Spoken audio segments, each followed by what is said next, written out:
इस बार जो है बुंदेलखंड से युवा चेहरे और खरगापुर से पहली बार के विधायक राहुल लोधी को जगह मिली है। हमारे साथ बात करने के लिए मौजूद है खरगापुर से विधायक राहुल लोधी जी। पहले तो बहुत बहुत शुभकामनाएं आपको। जी जी, बहुत बहुत धन्यवाद। क्या प्राथमिकताएं आपकी रहेंगी?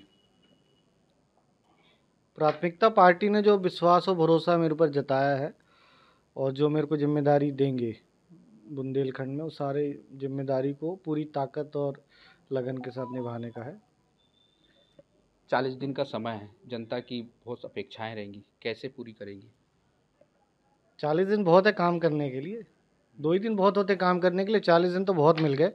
और 40 दिन में पूरे बुंदेलखंड में एक अच्छी लहर भी चली गई है और बुंदेलखंड में जो पूर्व से भी बहुत सारी सीटें भारतीय जनता पार्टी जीतती आई थी। और प्रयास यही रहेगा कि जो सीटों कमज़ोर हैं उन सीटों पे पूरी मेहनत के साथ काम करके और बुंदेलखंड में ज़्यादा से ज़्यादा सीटें जिताने का काम करेंगे। 3 दिन से अटकलें लग रही थी कि कैबिनेट विस्तार हो रहा है, कैबिनेट विस्तार हुआ, अब ये चर्चा हो रही है कि दीदी के प्रेशर में जो है आपको एक तरीके से परिवारवाद की बात कही जा रही है, इस पर क्या कहना चाहिए? जी, अटकलें तो प्रेस वाले लगा रहे थे, अटकलें कुछ थी नहीं। कल ही पता चला मेरे को तो कि ये होने वाला है, तो बाकी अटकलें कुछ नहीं थी। वो तो पार्टी ने, हाईकमान ने जो डिसीजन लिया होगा वो सर्वोपरि है। और कई ऐसे लोग हैं जो मंत्री बनने के लिए लंबे समय से राह देख रहे हैं। पहली बार के विधायक राहुल लोधी जी को जो है मंत्री बना दिया गया, क्या कहेंगे? सवाल पहली बार का नहीं है, सवाल है कि आपकी जैसे 4.5 साल हो गए मेरे को काम करते हुए, तो पार्टी ने कुछ काबिलियत देखी होगी, पार्टी ने समझा होगा, कुछ सोच समझ के पार्टी हाईकमान ने कुछ सोच समझ के ही बनाया होगा। और जो भी सोचा होगा, जो मेरे पर विश्वास जताया होगा, उस पर पूरा खरा उतरूंगा मैं। दिग्विजय सिंह जी कह रहे हैं कि आपने उमा भारती से सहमति ली, कैबिनेट शपथ लेने से पहले ली या नहीं ली?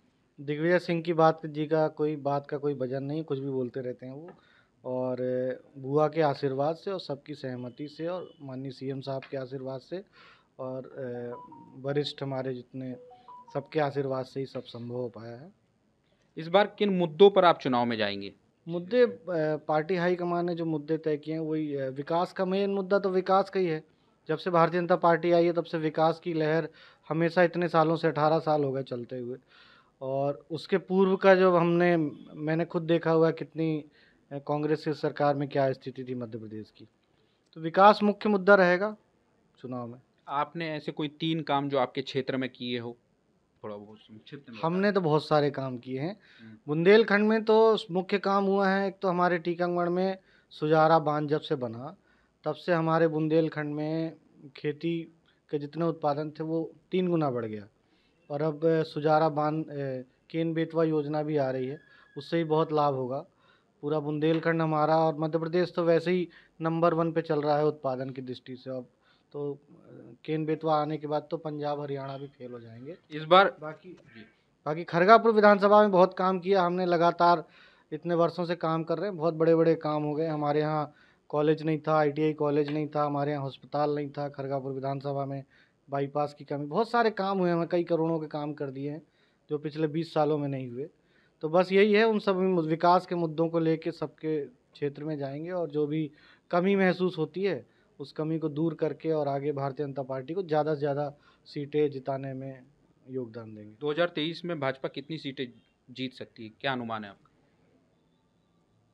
टारगेट तो 150 सीटों का है, लेकिन हमारा प्रयास रहेगा और ज़्यादा से ज़्यादा सीटें जीतें। अंतिम सवाल, कमलनाथ जी कह रहे हैं कि जो कैबिनेट विस्तार हुआ है वो भ्रष्टाचार की मंडली का विस्तार है। भ्रष्टाचार तो बीजेपी में दिखता नहीं कहीं, लेकिन कांग्रेस की सरकार जितने समय थी 1.5 साल, उस समय जितना भ्रष्टाचार मध्य प्रदेश में हुआ उतना भ्रष्टाचार आज के कई वर्षों से नहीं हुआ होगा। और कांग्रेस का तो काम है आरोप प्रत्यारोप लगाना, उससे कोई फ़र्क नहीं पड़ता। भारतीय जनता पार्टी की नीति और रीति सबको स्पष्ट है और भारतीय जनता पार्टी के कार्यकाल में कोई भ्रष्टाचार नहीं होता है, विकास पे महत्व दिया जाता है। हम लोग भी उसी मुद्दे को लेकर आगे बढ़ेंगे। तो ये थे हमारे साथ राहुल लोधी जी, जिनका साफ कहना है कि विकास के मुद्दे पर पार्टी चुनाव इस बार लड़ेंगी और 150 से ज़्यादा सीट जीतेंगी। आनंद पवार, भोपाल, अमर उजाला। अमर उजाला अब आपके टीवी पर भी। अपने स्मार्ट टीवी पर YouTube पर सर्च करें अमर उजाला, चैनल सब्सक्राइब करें और देखें ताज़ा खबरें, वो भी HD क्वालिटी में। और हाँ, बेल आइकन दबाना ना भूलें ताकि हर खबर हो आपके घर। अमर उजाला, निष्पक्ष, निर्भीक, निरंतर।